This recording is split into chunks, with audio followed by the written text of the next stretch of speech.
Siema, tu Wahacz. Nowa Dacia Bigster debiutuje na rynku w Polsce, a ja miałem możliwość spędzić za jej kierownicą kilka godzin, dlatego zapraszam na pierwsze, ale całkiem obszerne wrażenia z kontaktu z tym samochodem. Bigster jest debiutem marki w segmencie SUV-ów C, ma on 457 cm długości oraz 181 cm szerokości, zatem jest wyraźnie większy od Dustera, którego długość to 434 cm. Gabarytowo najbliżej mu w gamie do Joggera, który ma 455 cm długości, ale auta te są wyraźnie odmiennie pozycjonowane, czy to przez paletę silników czy wygląd, zatem Bigstera śmiało można nazwać flagowym modelem, jakiego Dacia jeszcze nie miała. Pod kątem wyglądu aż taki nowy się on jednak nie wydaje i wynika to z faktu, że jego design wyraźnie oparty jest o Dustera, przy czym ze względu na inne gabaryty Bigster jest bardziej smukły i prezentuje się według mnie powiedzmy poważniej. Auto, którym jeździłem, przynależy do jednej z dwóch topowych odmian nazywającej się Journey. Alternatywą w zbliżonej cenie jest Extreme z bardziej terenowym pakietem stylistycznym, tymczasem w Journey postawiono na bardziej eleganckie linie i na przykład dla tej odmiany zarezerwowane zostały opcjonalne 19-calowe felgi ze srebrnym wykończeniem za 1200 zł. Lakiery Metallic wymagają z kolei dopłaty 3000 zł. Od razu jeszcze wspomnę, że prezentacja takiej wersji broni się, bo w dotychczasowych zamówieniach w Polsce Journey odpowiada za 43% z nich. Extreme to z kolei 39%, co oznacza, że na dwie bazowe odmiany przypada jedynie 18%. We wnętrzu Bigstera znowu dostrzec można pomysł stylistyczny zapoczątkowany przez nowego Dustera z dosyć kanciastymi kształtami, które pasują do nadwozia i prezentują się moim zdaniem ok. Nie jest to jakaś finezyjna przestrzeń, ale jest spójna i moim zdaniem po prostu ładna.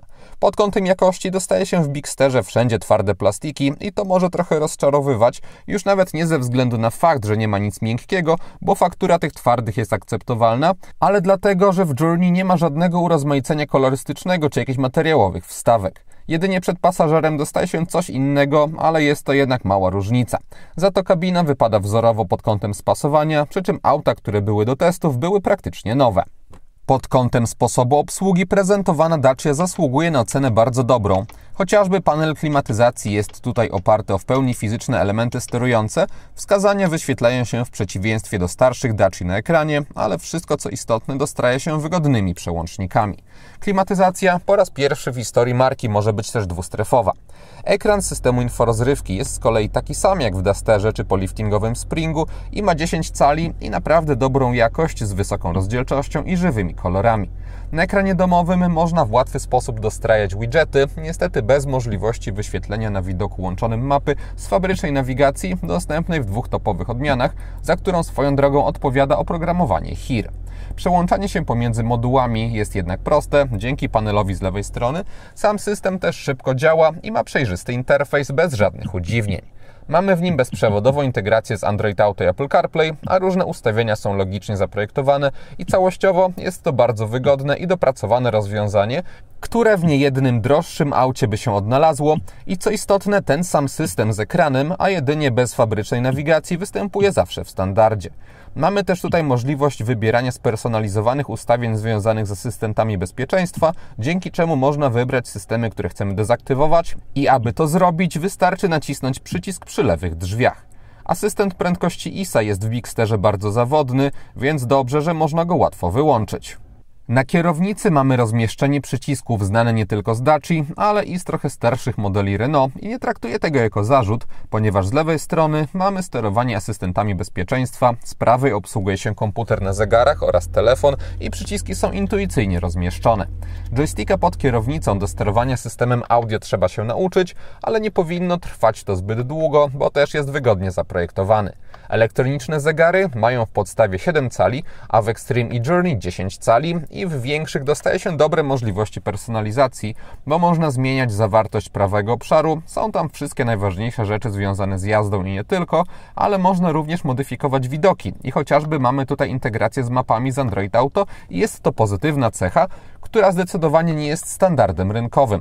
Chociaż też przyznam, że czasami mapa od razu się nie ładowała i dopiero później zaskakiwała i sprawdzałem, że działo się to w dwóch różnych egzemplarzach.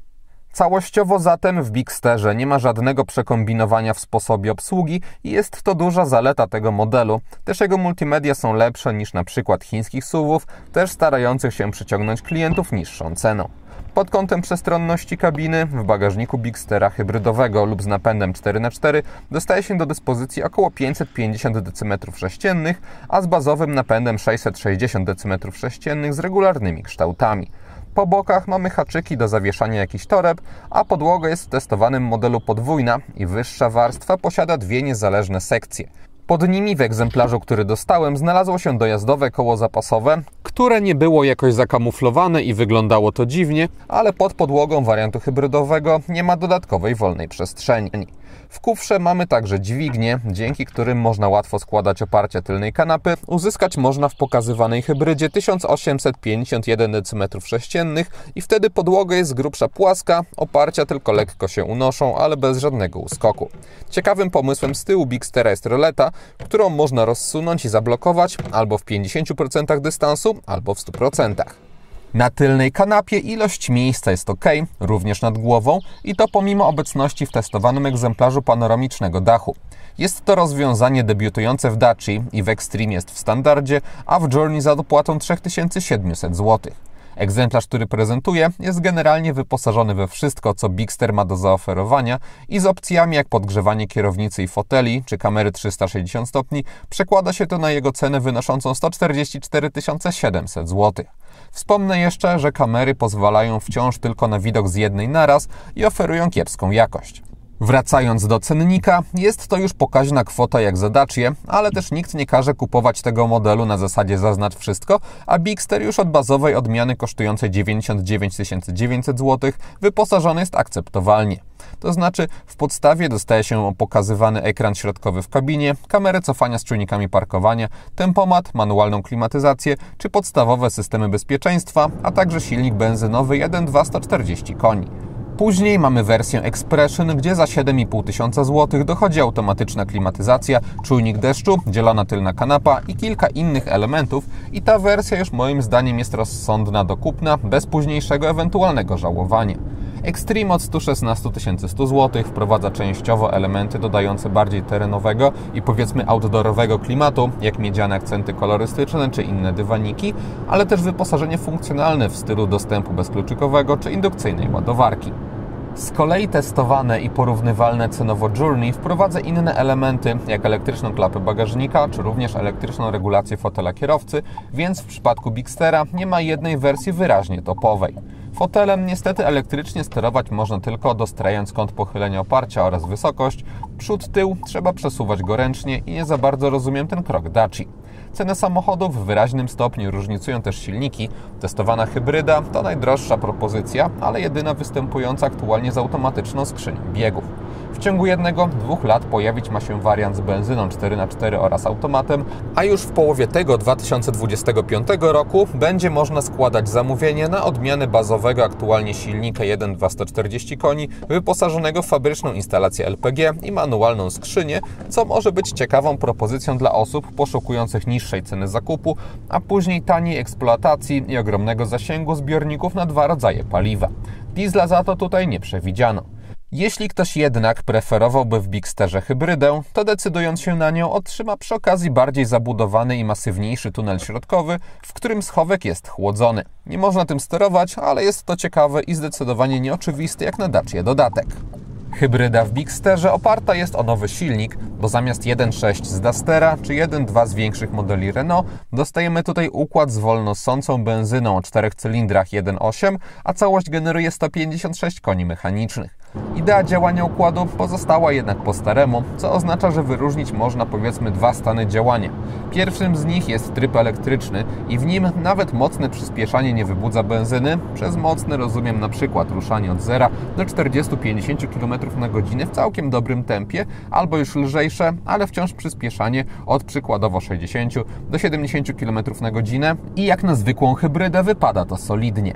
Z drugiej jednak strony, aby energię na takie przyspieszania mieć, silnik spalinowy musi nieraz odpalać się i pracować na podwyższonych obrotach, które nie są za bardzo powiązane z prędkością, ponieważ hybryda Dustera może działać w różnych trybach i benzyna może albo napędzać koła, albo robić za generator prądu. Efekt jest taki, że czasami jadąc na przykład 50 km/h, silnik spalinowy pracuje na jednostajnych wyższych obrotach, gwarantujących chwilowe spalanie na poziomie 15-20 litrów i tak przez minutę czy dwie, a później się wygasza i auto przechodzi w tryb elektryczny. Dzięki obecności nowego silnika i też pewnie lepszego wygłuszenia, jego praca jest mniej odczuwalna w kabinie niż na przykład w Dusterze, przy czym wciąż da się to wychwycić i jest to cecha, którą polecam każdemu na własnej skórze sprawdzić podczas na przykład jazdy próbnej, bo hybrydy w Daciach czy Renault są specyficzne. Mają swoje zalety, bo przyspieszanie tylko na prądzie jest płynne i fajne, ale nie każdemu etapy doładowywania muszą przypaść do gustu i zwłaszcza odczuć to można przy niższych prędkościach, bo jadąc szybciej i ogólny hałas się wzmaga i też silnik spalinowy musi częściej po prostu pracować, aby napędzać koła. Etapy podróży elektrycznych gwarantują jednak dobre spalanie, bo na zwykłych drogach poza miastem uzyskiwałem około 4,5 litra na 100 km, a na ekspresówkach wyniki oscylowały wokół 6 litrów. W mieście dłużej nie miałem możliwości pojeździć, aby to sprawdzić. Hybryda wypada też ok pod kątem płynności i dynamiki. W tej pierwszej kwestii nie dostaje się idealnej płynności jak w przypadku bezstopniowych skrzyń, ale nie ma też szarpnięć i czuje się jedynie lekko, kiedy na przykład benzyna wkracza do akcji albo kiedy przełączają się tryby działania całego układu, co mnie osobiście nie przeszkadzało. Odnośnie dynamiki, to samochód wyposażony jest w napęd naprzód i katalogowo do 100 km na godzinę przyspiesza w 9,7 sekundy i w warunkach normalnej pozamiejskiej jazdy jest to moim zdaniem ok. Nie ma co mówić tutaj o jakichś sportowych osiągach, ale Bigsterem mogłem sprawnie podróżować również na drogach szybkiego ruchu. Przy czym nie ma co się nastawiać, że 156 koni mechanicznych dostępnych tutaj zagwarantuje najostrzejszą reakcję na gaz, na jaką można liczyć przy takiej mocy w samochodach, bo hybryda w Daci ma upłynnione reakcje, gdzie najpierw lekko do akcji wkracza elektryk, a później benzyna, ale nie jakoś bardzo ostro. Niemniej jednak wartości na zegarach się zgadzają.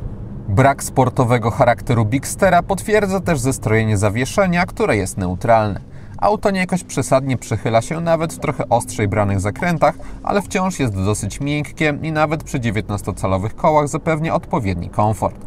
Amortyzatory radzą sobie skutecznie i pod tym kątem Bigster wypada naprawdę ok.